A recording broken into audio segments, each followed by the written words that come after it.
Okay, இப்போ வந்து வடைச்சட்டி வச்சாச்சு. வச்சுட்டு கொஞ்சோண்டு எண்ணெய், ஒரு 4 ஸ்பூன் 5 ஸ்பூனு.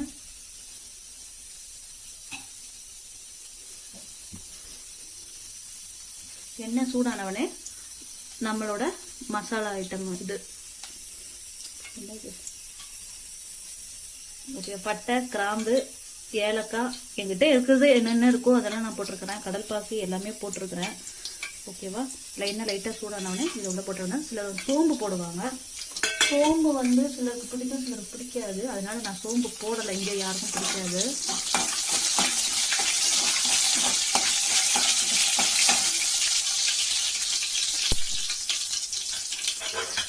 அந்த மசாலாலாம் பொரிஞ்ச உடனே நான் பெரிய வெங்காயம் போடுறேன்.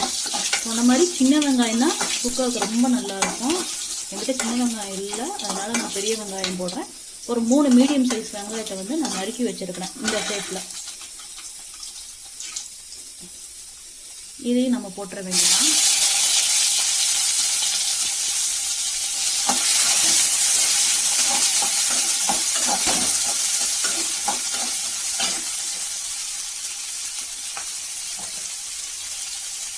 நான் எப்போவுமே கல்லுப்பு தான் யூஸ் பண்ணுவேன். ஸோ அப்பப்போ நான் செய்கிறதுக்கு கொஞ்சம் கல்லுப்பு போட்டுக்கிட்டே வருவேன். ஒவ்வொன்றுக்கும் நான் மொத்தமாக போட மாட்டேன். ஆனால் நம்ம கறிக்கு ஆல்ரெடி நிறையாவே போட்டுட்டோம், அதனால் கொஞ்சம் பார்த்து போடுங்க.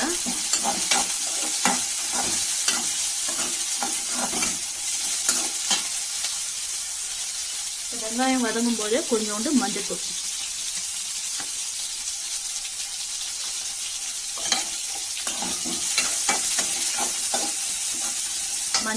அந்த மஞ்சத்தூளும் அந்த எண்ணெய் வரைக்கும் போயிட்டு மஞ்சள் ஸ்மெல்லாம் போயிடும். அதனால நம்ம சேர்த்து வெங்காயம் வதக்கும் போதே போட்டுக்கோம். வெங்காயம் வதங்கின உடனே தக்காளி, ஒரு மீடியம் சைஸ் தக்காளி போட்டால் போதும்.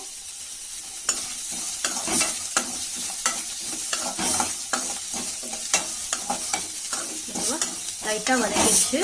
நம்ம வந்து ஒரு மீடியம் சைஸ் தக்காளி, நல்ல பழுத்த தக்காளியாகவே நான் போட்டிருக்கேன்.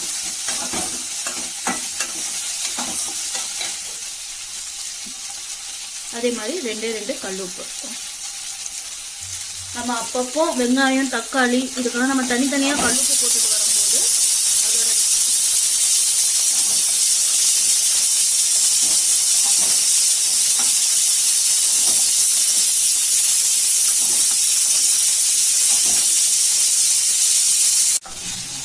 வெங்காயம் தக்காளி எல்லாம் வதக்கும் போது அப்பப்போ அதுக்கேற்ற மாதிரி நான் கல்லுப்பு போட்டுக்குவேன். மொத்தமா போட்டானா அந்த அளவு எனக்கு டேஸ்டா இருக்கிற மாதிரி தெரியல. தனித்தனியா நம்ம வெங்காயம் வதக்கும்போது ஒரு 2 கல்லுப்பு, தக்காளி வதக்கும்போது ஒரு 2 கல்லுப்பு.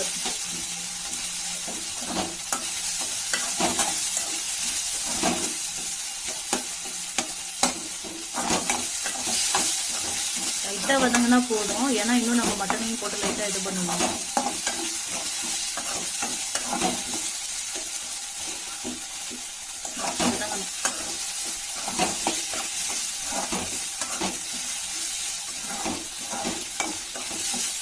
நம்ம எவ்வளோ கறி போடுறோமோ அதுக்கேற்ற மாதிரி சின்ன வெங்காயமும் நம்ம போடணும்.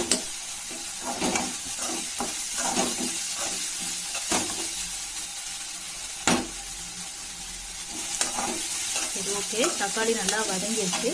இப்போ நான் என்ன பண்ணுறேன்னா, ஆல்ரெடி கறி வேகும் போதே 1 ஸ்பூன் இஞ்சி பூண்டு போட்டுட்டேன். இப்போ 1 ஸ்பூன் போடுறேன்.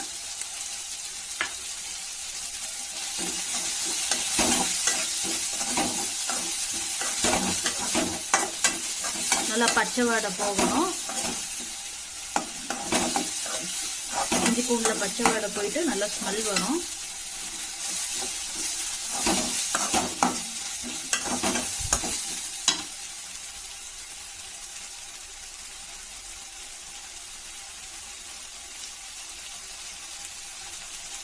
இந்த மதுரை சைடு நம்ம மெயினாக ஆட் பண்ணுற ஐட்டம் வந்து புதினா.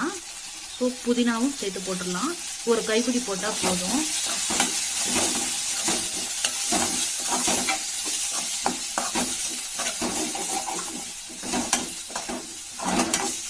புதினா போடுறது தான் இந்த சுக்காக்கே நல்ல வாசனையை கொடுக்கும்.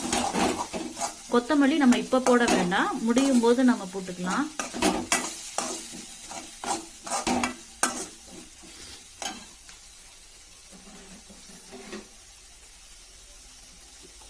அடுத்து நம்ம வறுத்து அரைச்சி வச்சுருந்தோம்ல, அதை வந்து நல்லா மையாக உங்கள் மிக்சியில் எந்த அளவு நம்ம பேஸ்ட்டாக அரைக்க முடியுமோ அந்த அளவு பேஸ்ட்டாக அரைச்சிக்கோங்க. இது இவ்வளோதான் போடணும்னு இல்லை.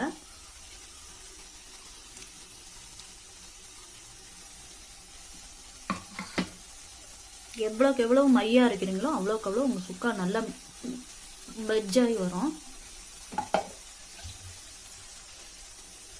ஆல்ரெடி நம்ம வறுத்து அரைச்சிருக்கிறோம், அதனால லைட்டாக கிளறி விட்டாலே போதும்.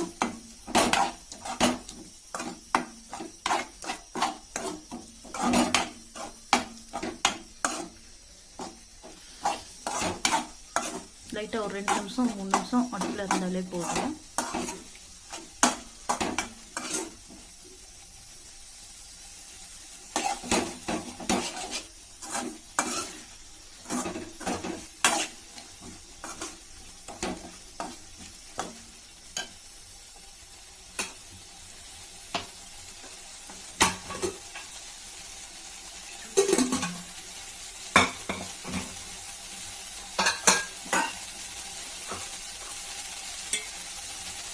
அதுக்கப்புறம் நம்ம வேக வச்ச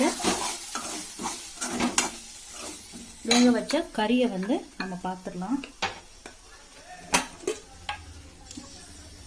நல்லா வெந்திருக்கு.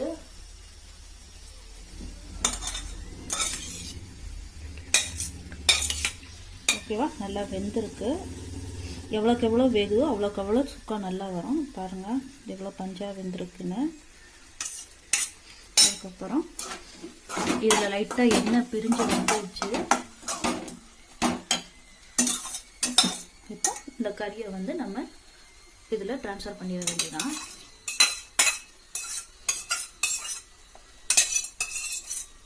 லைட்டாக அலசி விட்டுடலாம்.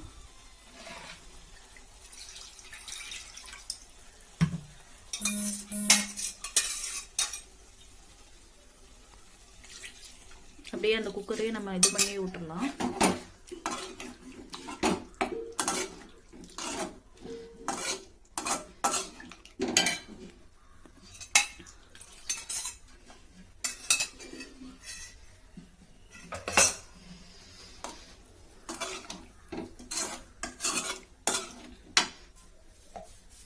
ஆல்ரெடி நமக்கு மிக்சியில் வந்து மசாலா ஐட்டம் இருக்கும்.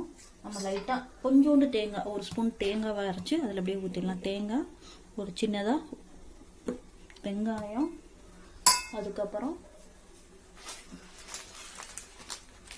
கொஞ்சோண்டு சோம்பு, தேங்காய், வெங்காயம், சோம்பு,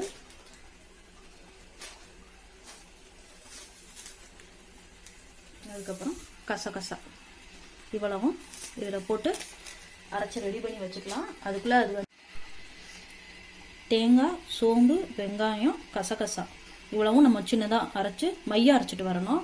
அதுக்குள்ளே இது வந்து நல்லா கொதி வந்துடும். இப்போயே உங்களுக்கு வந்து சுக்கசில் தேங்காய் அரைச்சி ஊற்றுவாங்க. இதுவே கொஞ்சம் திக்னஸாக இருந்தோடனே இறக்குனாலும் நல்ல டேஸ்ட் வரும். தேங்காய் நம்ம அரைச்சி ஊற்றுறவங்க அரைச்சி ஊற்றுவாங்க, சிலர் வந்து இதோடய நிறுத்திடுவாங்க. இது வற்றின உடனே ஃபுல்லாக ஒரு கிரேவி டைப்பில் வந்தோடனே கொத்தமல்லி இலையை தூவிட்டு இறக்கிட்டும் சாப்பிடுவாங்க. இப்போ நான் தேங்காய் அரைச்சிட்டு வந்துடுறேன். இப்போயே நல்லா வற்றி எண்ணெய் பிரிஞ்சு வந்துருச்சு. நம்ம தேங்காய் ஊற்றுறதுக்கு முன்னாடியே நம்ம அப்படியே கடையில், மதுரை கடையில் நீங்கள் போனீங்கன்னா இந்த மாதிரி தான் நமக்கு சுக்காலாம் கொடுப்பாங்க. இதில் நான் கொஞ்சம் முந்திரி பருப்பு கொஞ்சோண்டு டேஸ்ட்டுக்கு நான் போட்டுக்கிறேன். எடுத்து சாப்பிடும்போது கொஞ்சம் நல்லாயிருக்கும். இப்போ வந்து நம்ம தேங்காய் அரைச்சி ஊற்றிடலாம்.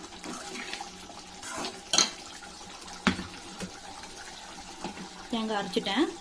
கலர் வேறு ஒன்றும் இல்லை, அந்த மசாலா அரைச்சி அப்படியே ஜாரில் நம்ம அரைச்சி ஊற்றினால கலர் வந்து கொஞ்சம் இந்த கலரில் இருக்குது. அவ்வளோதான். நம்ம தேங்காய் ஊற்றி ஒரு 4-5 கொதி வந்தவொடனே இறக்கி கிரேவியாகவும் சாப்பிட்லாம். இல்லை நல்லா எவ்வளோக்கு எவ்வளோ சுருளை வதக்குறோமோ அவ்வளோக்கு எவ்வளோ டேஸ்ட்டும் கொடுக்கும்.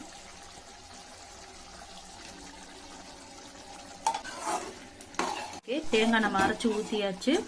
இந்த இந்த கிரேவி ஐட்டம் வந்து நல்லா வற்றி எண்ணெய் பிரிஞ்சு வரணும். அது ஒரு ஓகே, இப்போ முடிஞ்சிருச்சு. நம்ம வந்து வெளியில் எடுத்துடலாம். பாருங்கள் எந்த அளவு எண்ணெய் பிரிஞ்சு வந்துருக்குன்னு.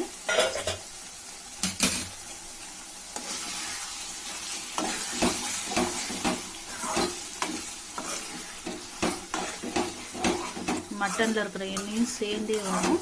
இந்த அளவு நமக்கு எண்ணெய் பிரிஞ்சு வந்தாலே போதும்.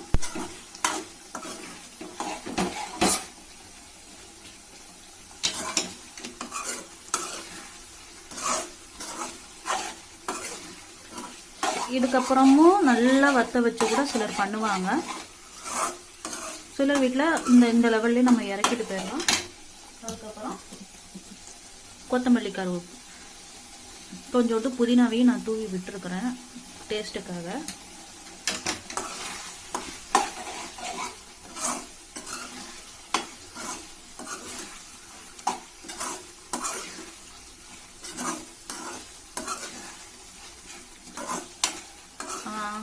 அவ்வளோதான், நம்ம இறக்கிட்டு சாப்பிடலாம்.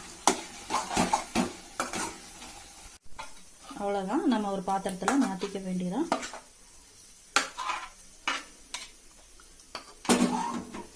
பாத்திரம்